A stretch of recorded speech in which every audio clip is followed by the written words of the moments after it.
Seguimos en este recorrido por el Castillo de los Mendoza, en la comunidad de Manzanares el Real, en Madrid, España, y con Charo Gómez, que es nuestra guía, que nos estará acompañando en esta. Y nosotros estamos ahora en la parte más importante del castillo. Cuéntanos por qué. Bueno, de las 4 torres que normalmente jalonan las esquinas del edificio, hay una que es la más importante, que es la Torre del Homenaje. Y ahora mismo nos encontramos en el piso bajo de esa torre. Es el punto de la fortaleza mejor defendido. Es el que tiene los muros más gruesos, las entradas más estrechas, y es porque en este punto es donde tiene su dormitorio el señor y donde guarda el dinero de los impuestos que va recaudando a lo largo de... y esta zona tiene que estar muy bien cuidada.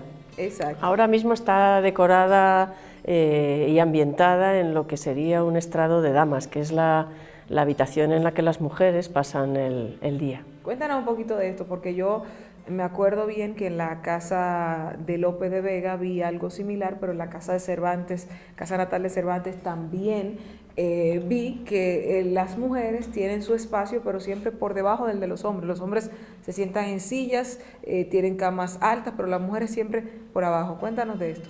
Bueno, es por ese motivo de las partes bajas, es porque las mujeres recrean sus espacios a la morisca, por influencia de la conquista musulmana en España.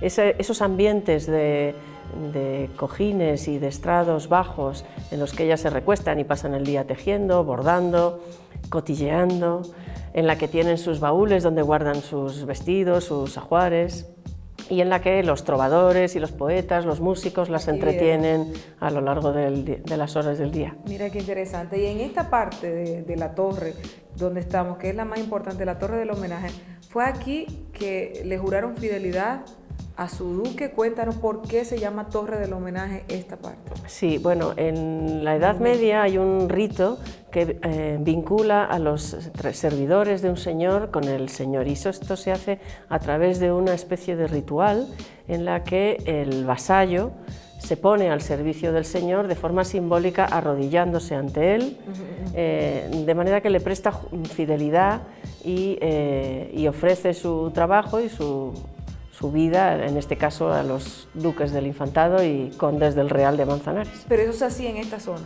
Eso se hacía siempre en la habitación del señor, que es siempre en la Torre del Homenaje. Por eso es la Torre del Homenaje, por eso es la parte más importante del castillo, aparte de lo que nos decías ahí, Charo, de que aquí era que se guardaba el dinero, era la habitación, y por eso la fortaleza tiene el área octagonal de la torre que vemos por fuera. Esta es la parte mejor protegida. Claro, tiene, digamos que es la Torre del Homenaje, al ser el lugar del señor, es la que más representa su poder.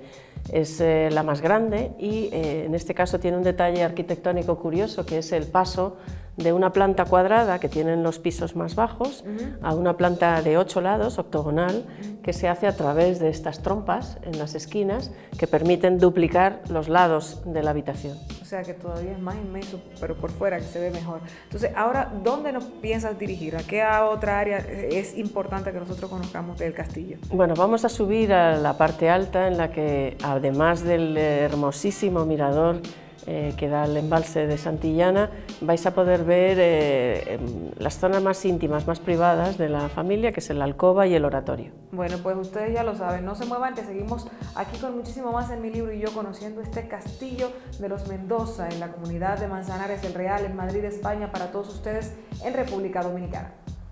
Bueno, pues vamos a subir a la parte privada y a las almenas del castillo, donde podemos ver el entorno en el que se construye el edificio.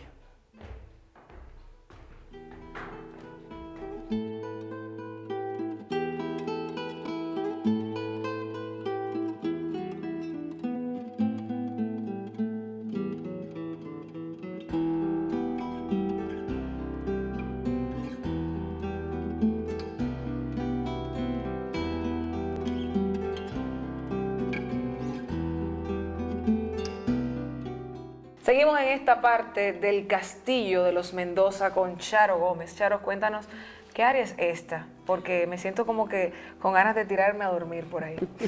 Bueno, estamos en una zona en la que se ha recreado la parte más privada, más particular de la gente, los señores del castillo, que es el dormitorio y el oratorio. Aquí es donde se descansa después de una jornada o bien de guerra, de negociación, de recepción, y en ese momento también donde uno pone su alma en paz con el cielo a través de la oración. Es un momento en el que el catolicismo es los reyes católicos son los garantes y los defensores del catolicismo en Europa, y la parte religiosa siempre está unida al aspecto más particular, más personal. Así es, y tú sabes que justamente he visto que en todas las casas de estas grandes figuras hay una parte muy importante cerca de su habitación que dedican a poner la palabra, a poner su especie de altar, ¿verdad? Y aquí vemos que no es la excepción con relación al duque, pero era el duque el que hacía sus plegarias, o era la esposa o la gente que estaba alrededor de él. Bueno, en este caso son tanto el duque como su mujer y la corte que les acompaña. Como te decía, es un momento en el que la religión es importante, y a nivel personal el tener garantía de que se ganaba el cielo con las acciones que se hacían en la tierra también era importante. En Europa el clima es totalmente extremo. Cuando hay frío hay mucho frío, y cuando hay calor hay mucho calor. Pero la moda o la forma de vestir de esa época del siglo XV variaba según el lugar, ¿verdad? Y aquí en Manzanares el Real, ¿cómo era la indumentaria de esos duques y de la gente que estaba a su alrededor? Bueno, podéis ver un poco las maniquíes que tienen ropajes del siglo XVI, XVII, y que vuelven a llevarnos al momento histórico, como todo lo que acompaña a las personas en el momento en el que viven. España en ese momento es el garante del catolicismo en Europa, y la moda española, de la corte española, es bastante más austera y más recatada que la de otras cortes europeas. Aquí no es fácil ver grandes escotes o mangas cortas, sino que se protegían hasta los cuellos con estas piezas. ¿Qué es esto que se ponen aquí alrededor, que parece como algo que no sé ni siquiera, un cuello de tortuga pero floreado? Es una pieza normalmente de encaje. Ajá. Que se llama gola, y que cubre el cuello, el remate final del cuello de la camisa o del jubón. ¿Eso era un requisito o era un elemento de adorno para las mujeres y los hombres? Porque lo usaban los dos. Sí, es un elemento de adorno.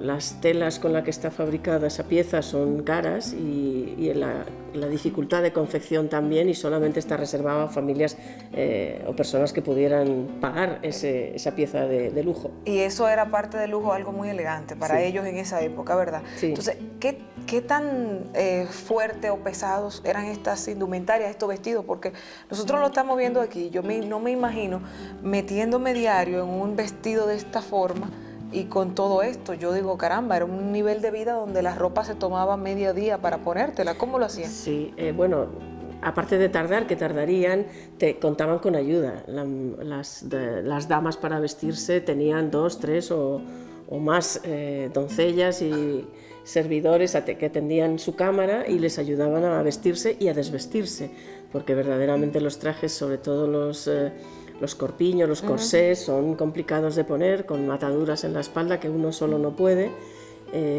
colocarse, y era un impuesto que había que pagar de cara a representar la importancia que tenía la familia o las personas que usaban estos grandes vestidos. Claro, y la cama, Charo. La cama no veo que ninguna de las camas fueran tan grandes como estos king size que nosotros conocemos. En esa época era más importante el poder o la edificación de la casa, el castillo, que el tamaño de la cama. La cama no eran tan ostentosas. No, las habitaciones, la mayoría de los casos eran individuales. No, las camas la cama se compartía, pero no de forma tan habitual como hoy en día. ¿Cómo así? O sea, espérate, porque es que no entendí. ¿El matrimonio no dormía así juntos? No siempre. No siempre. Tenían alcobas separadas. Sí dormían juntos, pero no tenían 2 dormitorios. Mira qué interesante. Muy modernos. Muy interesante ese dato, ¿eh? Eso es muy interesante. Pero entonces esta parte representa las habitaciones del duque. Las más privadas, sí. Las más privadas. ¿Había otras? No, luego tenía la parte del despacho donde él hacía sus negocios, recibía a los vasallos, le rendían homenaje, y luego los grandes salones de representación donde hacían las fiestas, las grandes comidas, y esto es un poco lo más personal. Aquí no accedían los servidores o vasallos o el personal de su séquito. Bueno, pues nosotros, para seguir probando todas las áreas del castillo, porque de verdad es inmenso e impresionante, vamos a seguir con este recorrido con Charo Gómez, nuestra guía, nuestra arqueóloga, guía investigadora de Mi Libro y Yo, para ustedes desde Manzanares el Real y de este castillo de los Mendoza, en todo lo que es Mi Libro y Yo para República Dominicana. No se muevan.